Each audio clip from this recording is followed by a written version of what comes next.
El 23 de septiembre es la fecha límite para que se alcance algún acuerdo de gobierno que permita investir al presidente y evitar que volvamos a ir a las urnas en noviembre.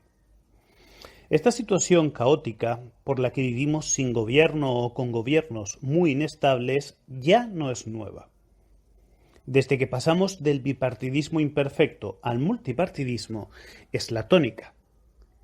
Pero lo es aún más porque nuestra izquierda parece haberse imbuido del espíritu contrario al pacto que exige toda democracia. ¿A qué juegan Sánchez e Iglesias? Lo descubriremos aquí, en Lo que la política esconde.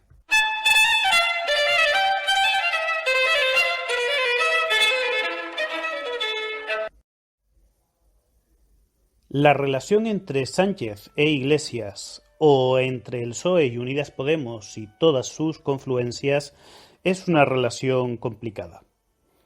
Para entender por qué es tan difícil llegar a un pacto, y es especialmente indeseable para Sánchez, hay que hacer un ejercicio histórico y uno ideológico. El histórico es el recuerdo de lo que lleva al nacimiento de Podemos y cuál era su objetivo. Recordemos que en plena crisis económica, Podemos se presentaba como un partido transversal, más allá de la división tradicional entre izquierda y derecha, pero que, como ellos sabían, solo podía atraer votantes del lado de la izquierda en condiciones de estabilidad, pero aprovechando la crispación del momento, también los obtenía del centro político. Por lo tanto, su votante prototipo era el que estaba desencantado con el PSOE, y que no quería ser encasillado como comunista, mientras que su electorado coyuntural podía ser el más moderado. Teniendo en cuenta que quienes estaban y siguen estando detrás de Podemos son politólogos que han demostrado su habilidad a la hora de manipular electorados, tal y como demostraron en la Venezuela de Chávez, del que eran asesores, no lo olvidemos, sabían que su discurso político tenía que centrarse en el electorado de izquierda más moderado, que estaba desengañado por el giro ideológico del PSOE que, incapaz de gestionar la crisis de la gran recesión, primero provocó un déficit público descomunal que llegó al 11% del Producto Interior Bruto, y luego hacer los mayores recortes del estado del bienestar de la historia una vez que recibieron las presiones de Obama y de la Unión Europea. En este clima, incompitiendo por el mismo electorado potencial, desde Podemos esperaban consumar el sorpaso en las elecciones del 20 de diciembre del 2015, en el que ambas formaciones obtienen resultados casi calcados si en el lado de Podemos sumáramos a todas sus confluencias. El número de votos del PSOE fue de 5,5 millones y el de Podemos casi 5,2 millones, pero por nuestra dispersión territorial del voto hubo una diferencia más importante de escaños, siendo esta de 90 para el PSOE y 69 para Podemos. Es decir, entre ambos sumaban 159 escaños. Recordemos que nuestro Congreso de los Diputados tiene 350 y la mayoría absoluta llega con los 175 escaños. Así que les hubiera bastado con el apoyo de los nacionalistas catalanes para sumar dicha mayoría, sin que fuera necesario siquiera contar con los nacionalistas vascos. La experiencia puso sobre aviso al PSOE en varios sentidos, y el primero es que había llegado el momento de actualizar su agenda política y adaptarla a los nuevos tiempos.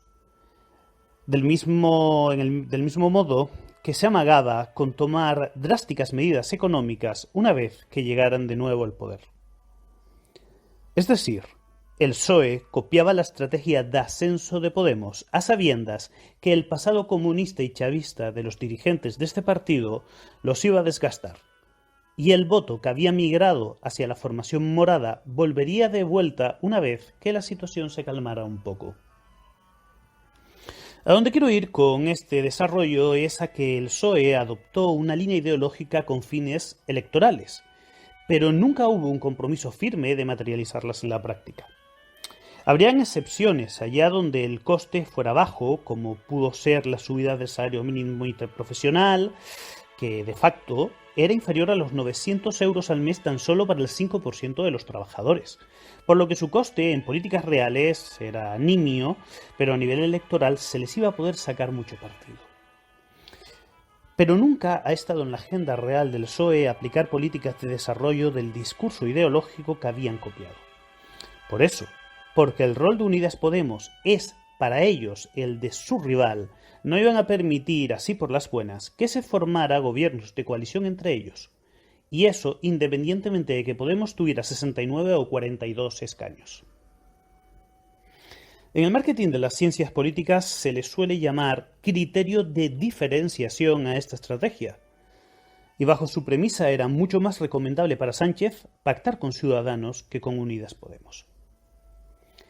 Y esto no solo porque ambas formaciones llegarían a la mayoría absoluta juntas, mientras que con Unidas Podemos necesitarían del apoyo de partidos nacionalistas catalanes, vascos y alguna formación menor, sino porque les permitiría abordar medidas duras para el electorado de izquierda, como es la simplificación de los modelos de contrato laboral o el aumento de la edad de jubilación, achacándoselas a Ciudadanos, que sería el villano dentro del gobierno.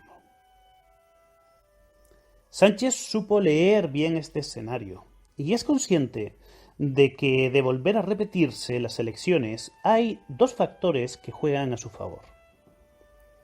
De una parte tenemos la fractura de Ciudadanos y de otra que el voto útil de Unidas Podemos se va a orientar hacia el Partido Socialista. Veamos. Según las encuestas publicadas por el diario El País, que van en esta línea, muestran una subida del PSOE hasta los 140 escaños, un ligero reforzamiento del Partido Popular y una caída significativa de Ciudadanos. Teniendo en cuenta que el escenario es favorable, la partida se va a jugar con las reglas de Sánchez, y este ha presentado un programa de 370 propuestas como programa de gobierno a la que pueden sumarse Unidas Podemos, pero que no supondrá su entrada en el gobierno.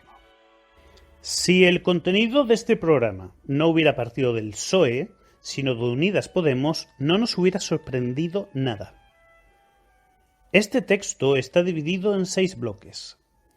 Ahora mismo lo tengo delante. Son 75 páginas y giran alrededor de empleo, pensiones, feminismo, transición ecológica, impulso a la innovación, estructura territorial y la apertura de España a Europa y el mundo.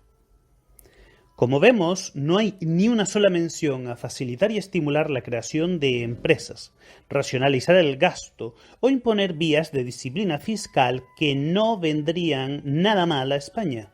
Y debería ser por donde se empiece un programa político en nuestro país. Pero nada de eso. El PSOE más podemizado se preocupa en exigir cosas como la siguiente, que muchas de ellas son de traca. Que en el Código Penal las relaciones sexuales sean consideradas solo voluntarias si se afirma de forma explícita que son voluntarias. Es decir, el famoso solo el sí explícito es sí. También aprobar la gratuidad de las guarderías, ampliar los permisos de paternidad y maternidad hasta las 16 semanas retribuidas al 100%, o la privación de un ingreso mínimo vital que ya nos está echando a temblar a todos los que tenemos alergia al comunismo. Y que no se nos olvide, por supuesto, que la matrícula universitaria sea gratuita para las mujeres en las carreras técnicas en las que hay más varones que mujeres. Discriminación positiva, por supuesto.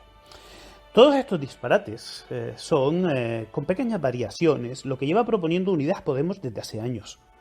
También la llamada contrarreforma laboral, esa es otra. En suma, un programa populista que quiere que lleve el sello del PSOE y no el de Unidas Podemos. La jugada de Sánchez hay que reconocer que es brillante. Si Pablo Iglesias dice que no va a tener ninguna intención de llegar a pactos con ellos, no va a poder excusarse de forma correcta ante quienes le acusen de haberse cargado la primera agenda realmente progresista desde la presidencia de Rodríguez Zapatero. Y si dice que sí, pasará a ocupar un papel subordinado no solo ante el votante podemita y la opinión pública, sino dentro de la coalición que forma con Izquierda Unida y que podría tomar buena nota de la falta de recursos de Iglesias ante dilemas políticos. Bajo esta coyuntura, tome la decisión que tome, a Iglesias le va a ir mal y Sánchez saca mucho.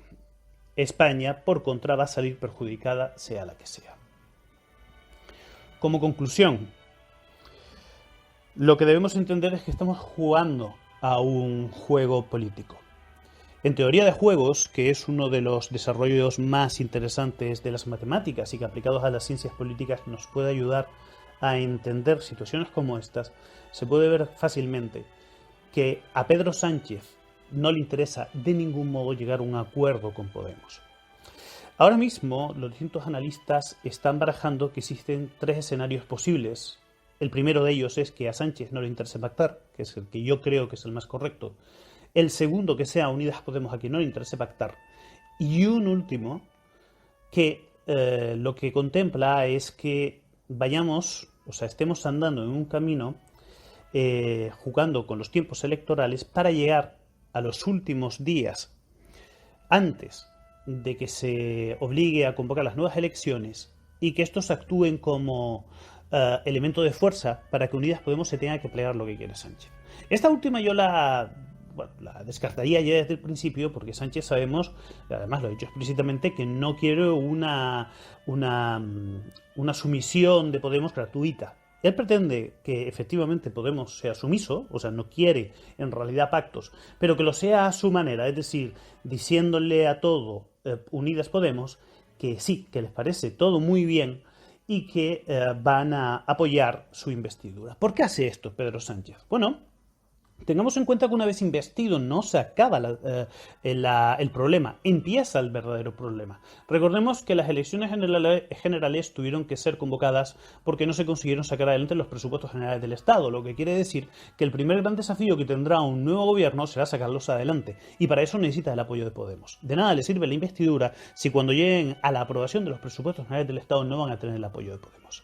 Pero no lo quiere ahora, por eso también la segunda de las explicaciones no me parece coherente, y sí me parece que la primera es la que entra más en el molde de lo que desea Sánchez, aunque ahora tengo que poner un importante matiz. A Pedro Sánchez le interesa precisamente que Podemos se comprometa con estas medidas para poder sacar adelante una legislatura que esté condicionada porque Podemos se haya plegado a sus exigencias. Pero claro, dentro de esta estrategia, que es muy coherente, y si utilizáramos una matriz básica dentro de la teoría de juego veríamos muy claro cuál es el juego de Sánchez, le ha salido una china en el zapato.